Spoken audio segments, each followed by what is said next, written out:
Olá, meus irmãos, bom dia e a paz do Senhor Jesus. Quero deixar uma reflexão nessa manhã, baseada no segundo livro de Samuel, capítulo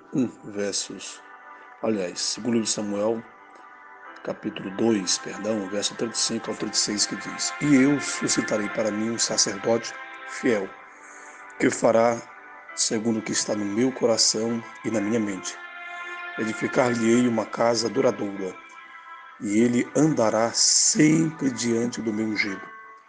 Também todo aquele que ficar do resto da tua casa virá a inclinar-se diante dele, por uma moeda de prata e por um pedaço de pão. E dirá: Rogo-te que me admitas a algum cargo sacerdotal, para que possa comer um bocado de pão. Aqui nós vemos uma descendência de um homem, vemos pessoas querendo trabalhar no ministério, querendo uma vaga para atuar no templo, querendo um espaço para fazer a obra de Deus. E tudo que essa pessoa ou essas pessoas estão exigindo é apenas e tão somente um bocado de pão. E elas estão rogando. Vamos entender melhor esse texto. Vamos compreender melhor. Bem, Deus chamou a Eli. Eli era o sacerdote naqueles dias. Ofni, Finéias, seus filhos, eram os líderes religiosos até então, daqueles dias, daquele contexto. Eram os homens responsáveis pelo culto, eram os homens que eram responsáveis para levar o povo até Deus. Eram como se fossem os pastores daqueles dias. Aquela família era uma família de sacerdote. Todavia, os seus filhos eram filhos de Belial. Levavam todo Israel a prevaricarem diante de Deus. O Eli até chegou a repreendê-los, mas eles não ouviram seus pais, o seu pai. De sorte que a Bíblia diz que Deus queria os matá-lo. Mas, nesse contexto, Deus levanta Samuel, Deus levanta um profeta, Deus começa a falar. A palavra era de muito valia naqueles dias, não havia visão manifesta. Deus não andava se manifestando. Era muito raro, porque o pecado impede, bloqueia a ação divina no meio dos homens. Mas Deus levanta um profeta, e esse profeta vai até ali e profetiza e diz o que acontecerá no futuro.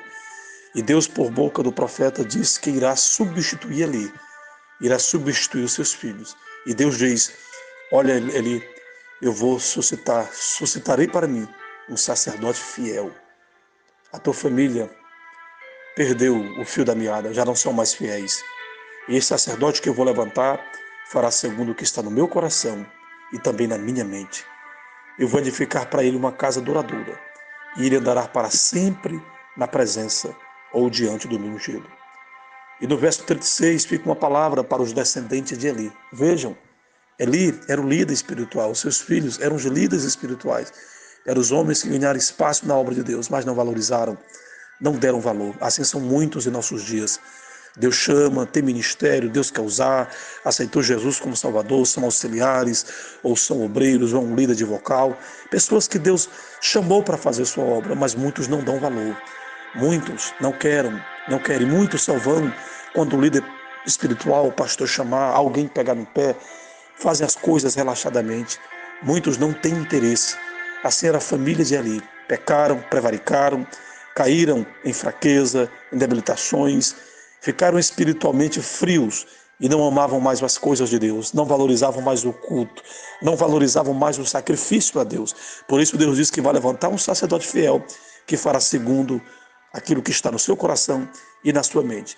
E para a descendência de Eli, para aqueles que desprezaram a palavra de Deus, para aqueles que desprezaram o sacrifício, o culto ao Senhor, para aqueles que fizeram a obra do Senhor em pecado ou relaxadamente, Deus diz o seguinte: olha, todo aquele que ficar do resto da tua casa virá inclinar-se diante dele por uma moeda. Olha aí ali, a tua descendência, a tua posteridade. Sim, os teus descendentes.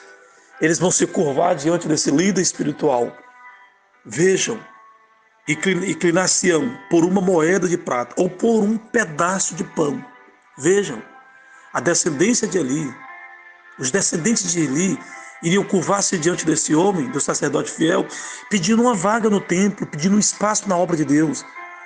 mendigariam o ministério. Antes, nos dias de ali, aqueles homens tinham Israel na mão, aqueles homens tinham todo o tempo na mão, aqueles homens, toda a obra de Deus estava em suas mãos, mas eles não valorizaram.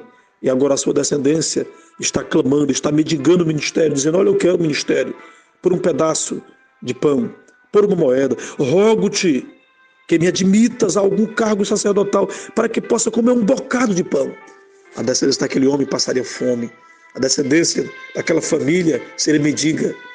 A descendência daquele povo não teria nenhuma prosperidade, não teria um ministério, não teriam mais coisas materiais, não teriam mais nada.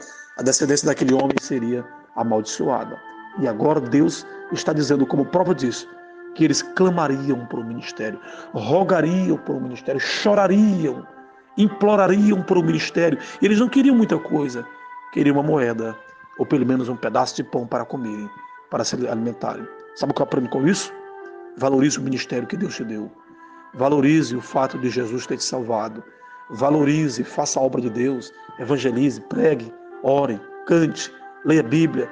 Aproveite essa oportunidade, porque senão Deus te substitui.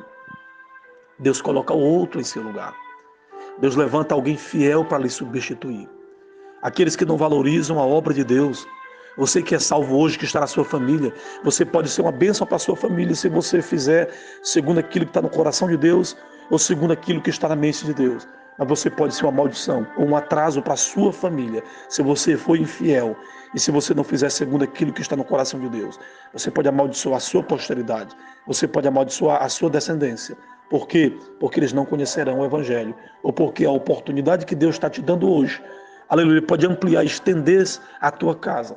Todavia pode fechar se você não for fiel a Deus. Se você não fizer segundo aquilo que está na mente do Senhor. Aproveite a oportunidade que Deus tem lhe dado. Aproveitemos em nome de Jesus, para que não venhamos a mendigar no futuro, para que não venhamos a chorar, implorar por uma moeda, um pedaço de pão, um ministério na casa de Deus. Deus tem ministério para você hoje. Aproveite com toda a garra, com todas as suas forças. Faça a obra de Deus com toda a intrepidez. Amém? Não rejeite as oportunidades divinas. Um forte abraço, Deus abençoe, um bom dia e a paz do Senhor Jesus.